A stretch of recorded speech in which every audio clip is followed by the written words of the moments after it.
11টা মাস ঠিক আছে, গুনায় গুনায় তুমি বরবাদ হয়ে গেছো। 11 মাস আমারে ডাকতে সময় পাও নাই, ঠিক আছে। এখন যদি ভুল বুঝতে পারো তো বান্দা ঠিক আছে, 11 মাস থেকে কমাইয়া আইনা আমি 1 মাস তোমার কাছে সুযোগ চাই। যা, 1টা মাস আমারে সুযোগ দাও, 1টা মাস গুনাহ ছেড়ে দাও, 1টা মাস আমার হুকুমগুলো পালন করো।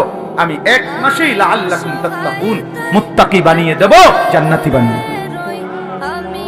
তবুও যদি কদর না করো তো আল্লাহর নবী বলছেন, জিবরাইল এই জন্য রমজানের লাস্টে আইসা জিবরাইল বলছে, ইয়া রাসূলুল্লাহ, এত বড় রমজান পেয়ে ইফতারের নেকি, সেহরিতে নেকি, তাহাজ্জুদে নেকি, তারাবির 20 রাকাত নামাজে নেকি, শেষ দশকের ইতিকাফে নেকি, সবে কদর তালাশ করার দ্বারা নেকি, জিকির করার দ্বারা নেকি, তেলাওয়াত করার দ্বারা নেকি, দোয়া করার দ্বারা নেকি, কাউকে সামান্য ইফতার করাইলো নেকি। এরপরে একটা নফল একটা ফরজের সমান, একটা ফরজ 70টা ফরজের সমান। এক রমজানের প্রথম দশক রহমত, মাঝখানের দশক মাগফিরাত, শেষ দশক জাহান্নাম থেকে নাজাত। আল্লাহ বলেন জিবরাইলের মাধ্যমে, নবী এত কিছু দিয়াও যেই বেঈমান রে মন গলাইতে পারলাম না, তারে আমি ভালো করাইতে পারলাম না, আমার দিকে ফিরাইতে পারলাম না, তার উপরে আমি আল্লাহর লানত, আমি ফেরেশতারও লানত। তো নবী বলে আমিন, হ জিবরাইল, আমি মুহাম্মদেরও লানত। যা, তোর উপরে খোদার লানত করুক, তোর উপরে আল্লাহর লানত করুক। এই জন্য রমজানের শেষ দশকে আইসা জিবরাইল বলে যায়, এত কিছু দিয়ে কোনোভাবেই বেঈমানের মন গলাইতে পারল না। ওই বেঈমানের ফিকিরে একটা, কিসের রোজা, কিসের হালাল হারাম, ওর জুতা দরকার, ওর জামা দরকার। ওই মহিলা ওই অসভ্য বেপরদা নারী, তার কথা হলো কি আর কিতা রহমত কারে গুনা, আমি রহমত মাগফিরাত নাজাত দিয়া আমি কিতা করব? আমার দরকার জুতা, আমার দরকার নতুন শাড়ি, আমার দরকার নতুন 3 পিস। এই জন্য 10 দিন 20 দিন পুরাটা রমজান বাজারে বাজারে মার্কেটে মার্কেটে ঘুরে, দোকানে দোকানে ঘাম বাইয়া পড়ে। ইফতারির টাইম হয়ে গেছে, এখনো কেনাকাটা শেষ হয় না। সবে বড় কদর কই গেল, ইতিকাফ কই গেল, আল্লাহর জিকির তেলাওয়াত কই গেল, 70 গুণ নেকির রমজান কোথায় গেল? সবকিছু এক জোড়া জুতার জন্য, একটা জামার জন্য, একটা কাপড় চোপড়ের জন্য শেষ করে দিল।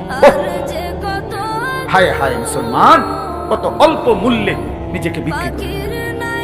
আখিরাতটা কত, আল্লাহর এতগুলো নিয়ামত, আল্লাহর এতগুলো অফার, প্রত্যাখ্যান লাগবে না। এগুলো আমার লাগবে, আমি তান্দাই, আমার দরকার, আমার দরকার জুতা। আমার যাতে ফেরেশতা নতুন জুতা কিনা রাখছি, যাতে আমার জুতা দিয়ে ফিরতে পারে। হ্যাঁ হ্যাঁ, ফেরেশতাও এই জন্য বলে রাখে যে শুনো বোন, তোমার জুতা দিয়েই ফিরবো, মনে রেখো। বেপরদিগি আল্লাহর দেওয়া রমজান এত বড় দামি সময়ে তুমি বাজারে বাজারে ঘুরো। একটা সেকেন্ড, আমার শায়েখ আল্লামা মুফতি মুশতাকুন নবী সাহেব হুজুর বলে, হায় মুসলমান, রমজানের এক একটা সেকেন্ড ছিল হীরার মতো, মণি মুক্তার মতো। হীরা ফেলে মাটি নিলাম, মাটি নিলাম। এক জোড়া জুতা তো আগেও কিনতে আসতাম, কখন কিনা যায় না? কথা বলেন না কেন? এখন বাজারে তো কোনো জুতা নাই, এখন বাজারে তো কোনো 3 পিস নাই, এখন বাজারে তো কোনো গহনা নাই, কিচ্ছু নাই বাজারে এখন। তো তাইলে এখন কিনা যায় না? এখন কিনা যায় না। এজন্য এখন ফিকির করে, যদি দরকারি হয় কিনার, অসুবিধা নেই, কিনেন। হালাল কাপড় কিনা তো না যায় না, তো এখন কিনেন। এখন আমি গতকালকে আমার পুরা ফ্যামিলির যার যা কাপড় পাঞ্জাবি, আমার আত্মীয় স্বজন ভাই বেরাদরদের মধ্যে এবং আত্মীয় স্বজনের মধ্যে যাদের যা কাপড় দরকার বিবি লিস্ট করে দিছে, একসাথে গতকালকে ঢাকা থেকে 27,000 টাকার কাপড় সব কিনে দিছে। খালাস করলো, খালাস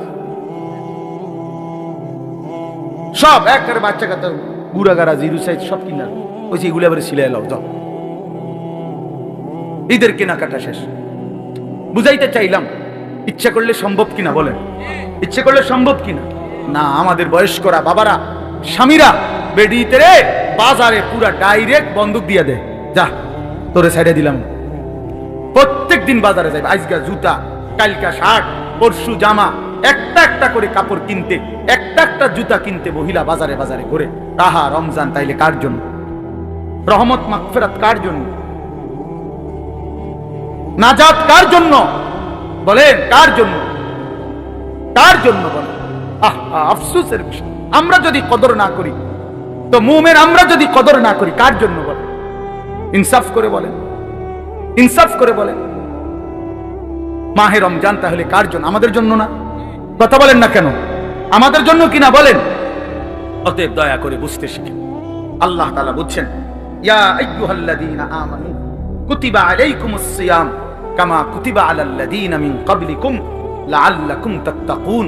আল্লাহ তাআলা বলেন, হে ঈমানদারগণ, তোমাদের উপরে রোজা ফরজ করা হলো যেমনটা তোমাদের পূর্ববর্তীদের উপরে ফরজ করা হয়েছিল।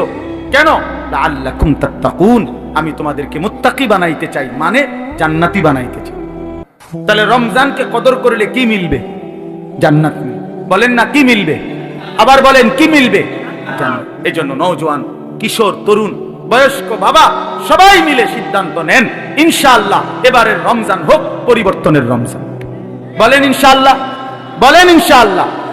আপনাদের কাছে অনুরোধ আমার বাবা, আমিও আপনারাও সবাই মিলে যার যেই গুনার অভ্যাস মাহে রমজানে ছেড়ে দেন। সিদ্ধান্ত নেন, এখন থেকে প্রস্তুতি নেন, এখন থেকে আল্লাহর ইবাদতে লেগে যাবেন। 5 ওয়াক্ত নামাজ পড়বেন, 20 রাকাত পূর্ণ তারাবি পড়বেন। তারাবি পড়বেন কয় রাকাত? আবার বলেন, আবার বলেন, আবার বলেন, জোরসে বলেন, আরো জোরে। জোর হলো না, জোরে জোরে। 8 রাকাত কোনো তারাবি নেই, 8 রাকাত কোনো তারাবি হয় না। বলবেন সোজা কথা, তারাবি কয় রাকাত? হ্যাঁ, অতএব মেহেরবানি করে 20 রাকাত পূর্ণ তারাবি পড়বেন। বলেন ইনশাআল্লাহ। নওজোয়ান ভাই, তোমাদের কাছে হাত জোর করে অনুরোধ, বন্ধু আমার, প্রিয় ভাই আমার, তোমরা মেহেরবানি করে, প্রিয় ভাই, গুনাহের এই রাস্তা ছেড়ে দাও বাপ। সুখ আসবে না, সুখ আসবে না বাপ, সুখ আসবে না।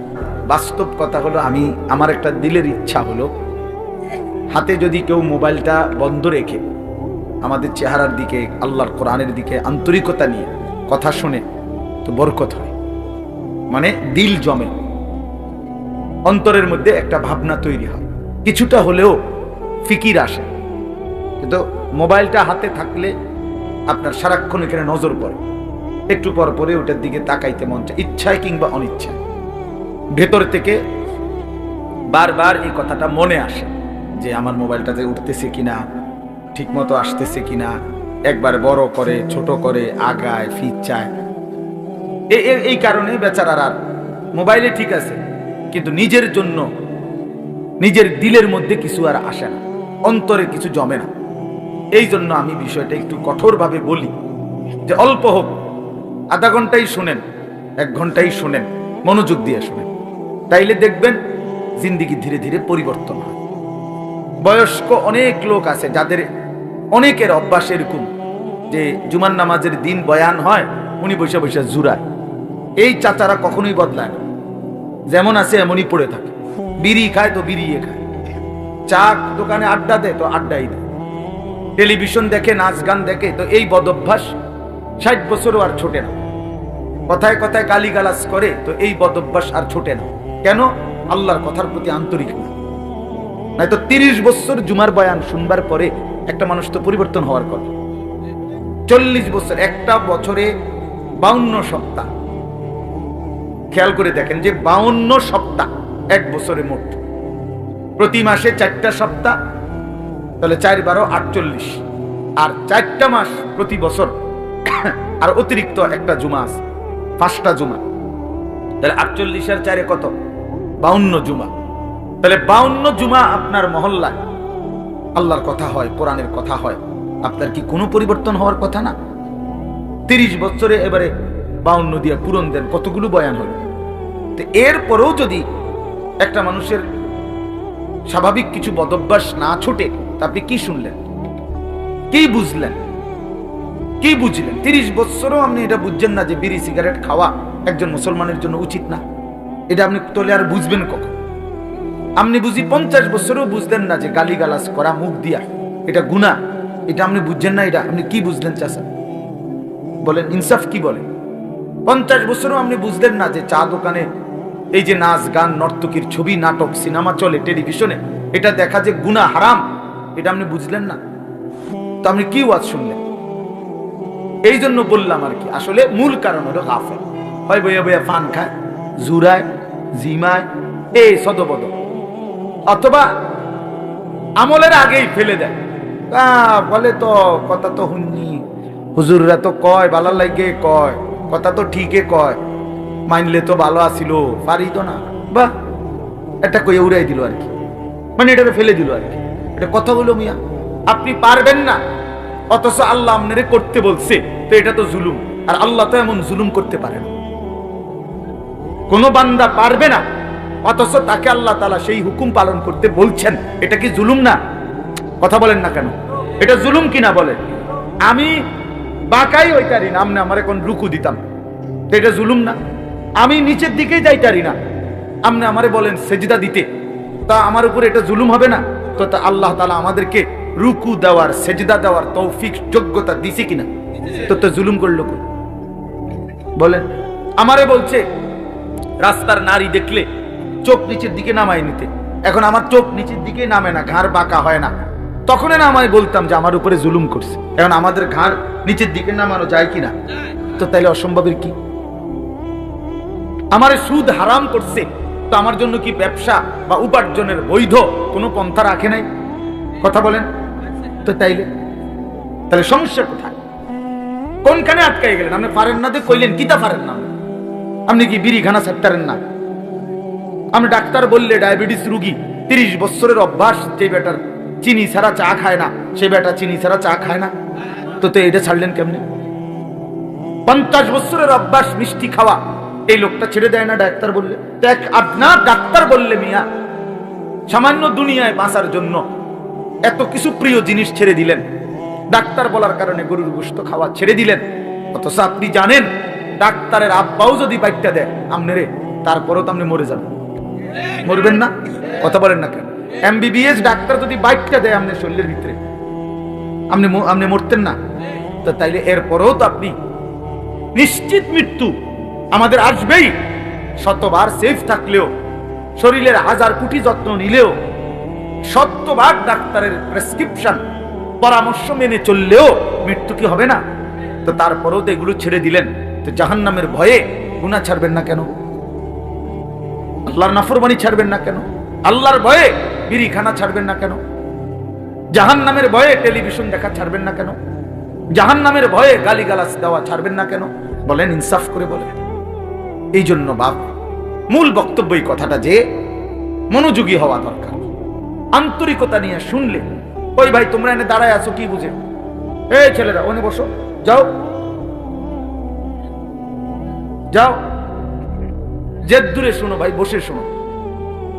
তাহলে এই জন্য বললাম আমি আপনাদের কাছে আমার অনুরোধ, প্রত্যেকে দেখেন, আমরা এটা যৌক্তিক কথা হলো যে আল্লাহর কোরআনের প্রতি আন্তরিক না হলে জিন্দেগি বদলাবে না। আপনি পারতেন না, এত সোজা না। কোরআন শরীফে স্পষ্ট আয়াত আছে, ওয়ালাউলা ফাদলুল্লাহি আলাইকুম ওয়া রাহমাতুহু মা যাকা মিনকুম মিন আহাদিন আবাদা। সাংঘাতিক আয়াত। আল্লাহ বলে, শুনো, তোমাদের উপরে আল্লাহর দয়া এবং রহমত যদি মায়া না হয়, নিজেই নিজেকে কশ্চিন কালেও কখনোই পবিত্র করতে পারবে না। কোরআন শরীফের আয়াত। আপনি নিজে নিজে করবেন না ভালো হয়ে যাবো, জি না, এত রং না, ভালো হয়ে যাও। নষ্ট হয়ে যাওয়া সহজ, ভালো হয়ে যাওয়া কঠিন। কথা বুঝেন না? এই কথাটা স্রোতের সাথে ভেসে যাওয়া এটা সহজ, কিন্তু স্রোতের প্রতিকূলে উল্টা দিকে দাঁড়ায় থাকা কঠিন। কঠিন। এই সমাজের প্রত্যেক ঘরে টেলিভিশন চলতেছে, আপনিও টেলিভিশন চালান, এটা তো সহজ, কিন্তু না চালানো এটা তো কঠিন। কথা বুঝেন নাই আপনি? না চালানোটাই না কঠিন, উল্টাটা কোনো কঠিন, মানে টিকে থাকা। এই জন্য আল্লাহ এটা বলছে, বান্দা নিজের কি পায়ে লাগে তো নিজের যোগ্যতায় পারবা না, নিজের যোগ্যতায় পারবা না। মা যাকা মিনকুম মিন আহাদিন আবাদা। আল্লাহ বলে, বান্দা নিজেকে নিজে পবিত্র করতে কখনোই পারবা না যদি আল্লাহর দয়া না হয়, আল্লাহর মেহেরবানি যদি না হয়। ওয়ালাকিন্নাল্লাহা ইউযাক্কি মান ইয়াশা। আল্লাহ বলেন, বরং আল্লাহই যাকে ইচ্ছে করেন তাকে পবিত্র করে থাকেন। আল্লাহ করেন, আল্লাহ করে, আল্লাহ করে, আল্লাহ করে। গুনাহ থেকে বেঁচে থাকার জন্য আল্লাহর তৌফিক লাগে, আল্লাহকে সেজদা করার জন্য আল্লাহ তাআলার তৌফিক লাগে। মালিক দয়া না করলে হয় না, আল্লাহ রহম না করলে হয় না। নবী সাল্লাল্লাহু আলাইহি ওয়াসাল্লাম 5 ওয়াক্ত নামাজের পরে দোয়া করতেন, আল্লাহুম্মা আইন্নি আলা যিকরিকা ওয়া শুকরিকা ওয়া হুসনি ইবাদাতিক। 3 বার বলতেন প্রত্যেক নামাজের ফরজের পরে। নবীজি এই দোয়াটা 3 বার বলতেন যে আল্লাহ, আমি আপনার জিকির করতে চাই, আপনার শুকর আদায় করতে চাই, আপনার ইবাদত সুন্দরভাবে করতে চাই, আপনি সাহায্য করেন। এই যে আল্লাহর কাছে চাইতে হয়, আল্লাহ আমি সেজদা দিতে চাই ঠিক মতো, রুকু দিতে চাই সুন্দর মতো, কোরআন পড়তে চাই সুন্দর মতো, আপনাকে মানতে চাই সুন্দর মতো, আপনাকে ডাকতে চাই দিন রাত। আল্লাহ আপনার শুকর আদায় করতে চাই, আপনি আমারে তৌফিক দিন, আপনি আমারে তৌফিক দেন। আল্লাহ যোগ্যতা না দিলে বাপ পারবেন না, পারবেন। আমি একবার পাও ভাঙছিল 2021 সালে, 6 মাস আমি মাটিতে সেজদা দিতে পারি নাই, বৈশা বৈশা ইশারা রুকু সেজদা করতে হয়েছে। তো এই যে আল্লাহ তাআলা তৌফিক ছিনাই নিল, তা আমার কোনো ক্ষমতা ছিল সেজদা দেওয়ার? কথা বলেন না। এই জন্য দয়া করে কিশোর নওজোয়ান ভাই, তোমরাও এটা বুঝো ভাই, নিজেরে নিজে নষ্ট করে দেওয়া, বরবাদ করে দেওয়া এটা সহজ, এটা সহজ। এই সমাজের সবাই মোবাইলে উলঙ্গ ছবি দেখে, তুমিও দেখো, এটা সহজ বিষয়। কিন্তু নজর হেফাজত করা, চোখের হেফাজত করা এটা কঠিন। কিন্তু কষ্ট করে কেউ যদি হিম্মত করে, তো আল্লাহ তার জন্য সহজ করে দেয়। ওমান ইয়াত্তাকিল্লাহা ইয়াজআল লাহু মাখরাজা। আল্লাহ বলছে যে আমাকে ভয় করে গুনাহ ছেড়ে দেয়, আমি তার জন্য সর্বাবস্থায় আমি আল্লাহ তার জন্য রাস্তা করে দেই, আমি তার জন্য সহজ করে দেই। আগে আল্লাহর জন্য ফিরতে হয়, আল্লাহর দ্বীন মানার জন্য সিদ্ধান্ত থাকতে হয়, আল্লাহর দিকে আসতে হয়, ঝুঁকতে হয়, মনোযোগী হইতে হয়, আন্তরিক হইতে হয়। আপনি যদি বলেন যে কোরআন আমার জন্য, ইসলাম আমার জন্য, আমি আমার রাসূলকে নারাজ করব না, আমি আমার আল্লাহকে নারাজ করব না, আমি দ্বীন মানবই মানব, খোদার কসম, এমন একটা মজবুত সিদ্ধান্ত নিয়ে বান্দা 1 বিগত যদি আগায়, তো আল্লাহ তাআলা রহমত নিয়ে বান্দার দিকে 1 হাত আগায় আসবে। শর্ত হইল আপনি তো 1 বিগত আইতে, আপনি দিল্লি উইত্যা কারণ যদি একবারে ব্যস্ত হয়ে যেতেন, কিতা ব্যস্ত হইতেন? হ্যাঁ, বিড়ি খাইতে খাইতে আরে ভালো মানুষ তো সমাজে উঠে গেছে, ও নাই, ও নাই, হ্যাঁ বেটা ভালো মানুষ। আপনি বিড়ি খাই না বেটা, ইতনি ভালো মানুষ, আপনার গায়ে তো গন্ধ, দুর্গন্ধ মিয়া, বিড়ির গন্ধের চেয়ে নিকৃষ্ট কোনো গন্ধ হইতে পারেনি মিয়া। তাইলে কোন বিড়িখোর তো পবিত্র মানুষ হইতে পারে না, কাউ না মিয়া, এটা একেবারেই অপবিত্র মানুষ, ফালতু মানুষ মিয়া, এটা বদ অভ্যাস। কোরআনুল কারীমে আল্লাহ বলছেন জাহান্নামীদের খাবার, জাহান্নামে যেটা দেওয়া হবে, লা ইউসমিনু ওয়ালা ইউগনি মিন জু'। জাহান্নামী খাবারের মধ্যে কোনো পুষ্টি নাই, এটা তার শরীরের মধ্যে কোনো স্বাস্থ্য বাড়াবে না, আবার ক্ষুধাও মিটাবে না। কোরআনের আয়াত। ঠিক বিড়ি সিগারেট এরকম যে এটার দ্বারা কোনো স্বাস্থ্য বাড়ে না, ক্ষুধাও নিবারণ হয় না, এই জন্য বিড়ি সিগারেট জাহান্নামীদের খাবার, জাহান্নামীদের খাবার, জাহান্নামীদের খাবার, জাহান্নামী খাবার। আগুন কোন মুমিনের পছন্দ হইতে পারে না, মুসলমানের পছন্দ আগুন, নাকে মুখে দিয়া আগুন বাহির করা, এটা কোনো ইমানদারের প্রিয় পছন্দ হতেই পারে না, কোনো যুক্তি নাই, একেবারে ফালতু ছাড়া, বদভ্যাস ছাড়া। আখিরাত যার মনে নাই, পরকাল যার মনে নাই, কবর বলতে কিছুই জানে না, এই ব্যক্তির দ্বারা সম্ভব বছরের পর বছর বিড়ি খেয়ে যাও। ভুলে গেছে আখিরাত, মনে নাই আখিরাত, ও কিছুই মনে করে না আখিরাতে, মনে করছে জিন্দেগি মানে এই বন, বিড়ি, চা, বিস্কুট, পান, সুপারি, আর এই বেনবেনানি আলাপ সালাপ, খালাস, এটাই জীবন না? এটা জীবন না বাবা, এটা জিন্দেগি না। এজন্য দয়া করে ভাবতে শিখেন, আল্লাহর দিকে ফিরতে হবে, হিম্মত করতে হবে, হিম্মত করতে হবে।